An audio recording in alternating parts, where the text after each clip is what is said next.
I'm always excited when a game that I've played and enjoyed gets remade, but it can be just as exciting when a game that I haven't played gets that same treatment. Link's Awakening is sailing onto the Switch, and despite owning the game, I've yet to put more than an hour into it.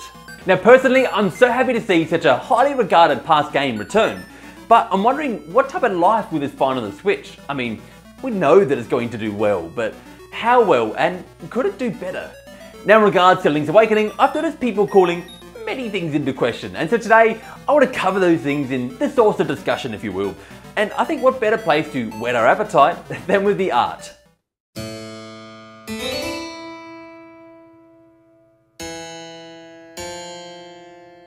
Where to start with the art? Well, I love it. I absolutely love this art. I think it's a fantastic style. I like the way that everything just looks like it's plastic in a weird way. Everything has this kind of strange gloss to it, and it almost looks like a diorama that someone's just put together.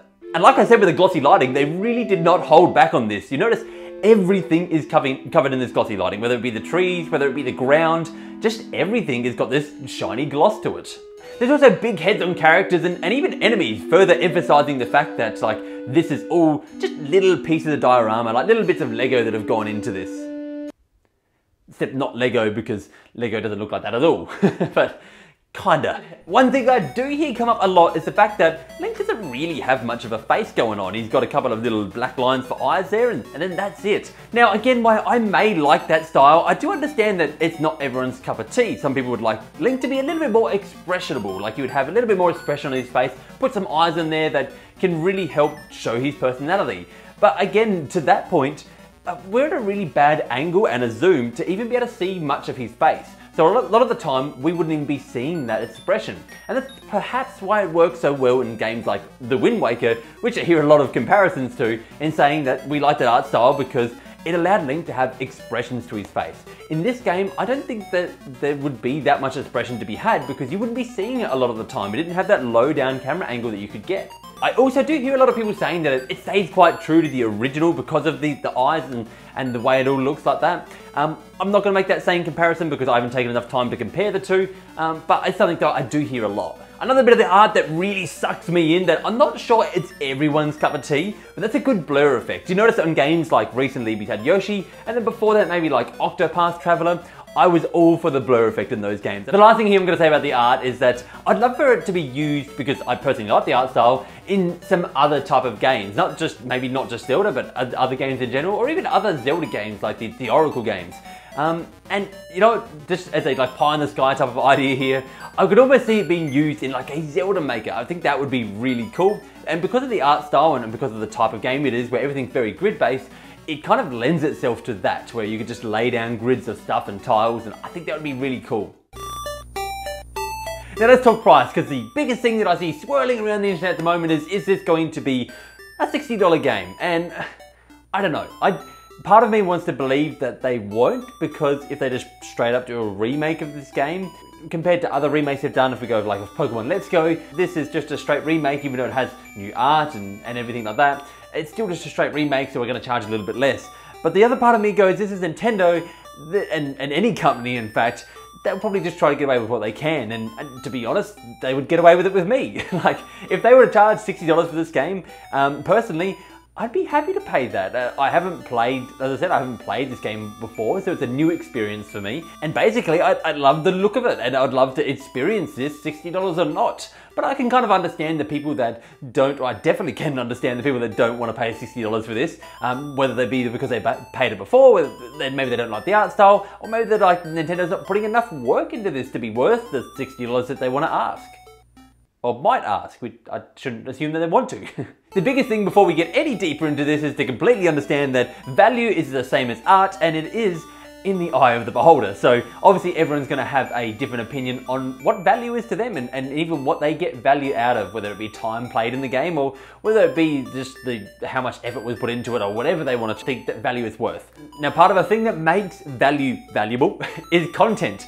It needs to have a certain amount of, well, it doesn't need to, but it should have a certain amount of content in there, and whether that be the amount that's already in there, or whether that be they have to add more to make that value more propositionable. And I think where we kind of see that mostly come into this is when we look at games like their most recent Wii U ports.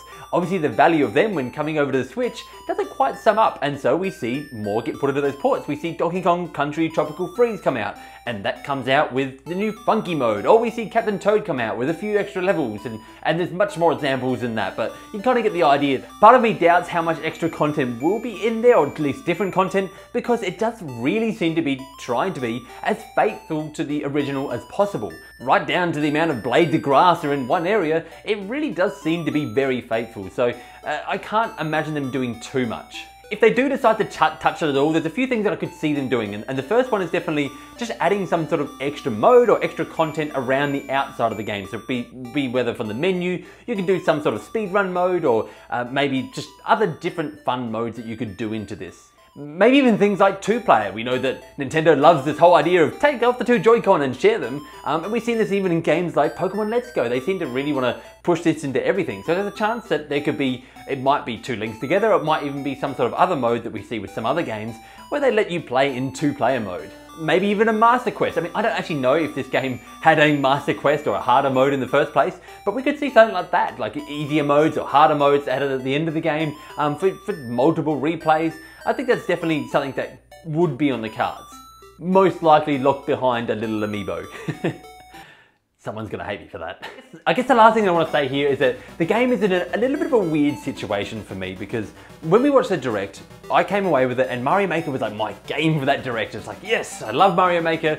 This is my thing. This is what I'm gonna love talking about. And I hadn't played the Zelda game, but I'm still excited for it because I like Zelda and I wanted to get into this game.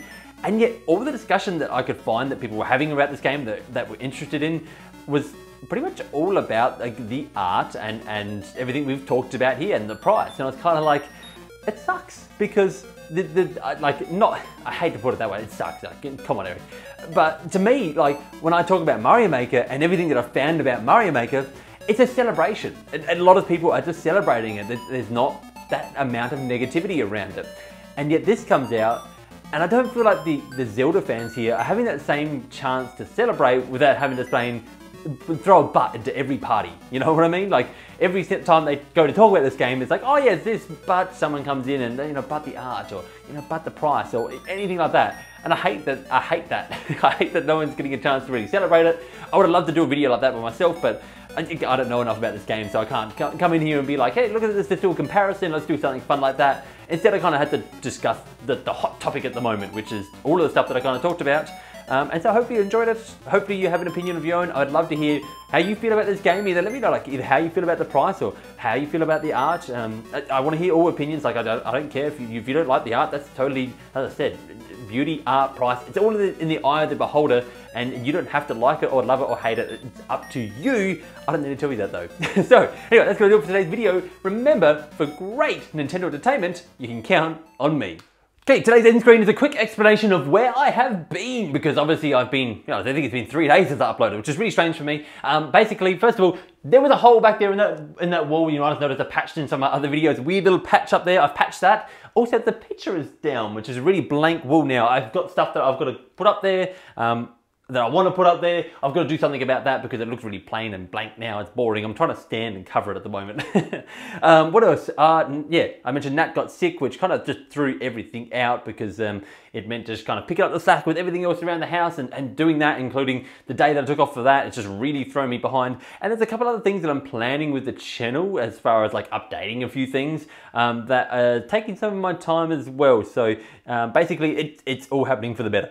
You know, there may be a couple of days between videos at the moment, but it's all for the better. Thank you for being here for 50 seconds or so for the end screen, which was supposed to only go for 20. And goodbye.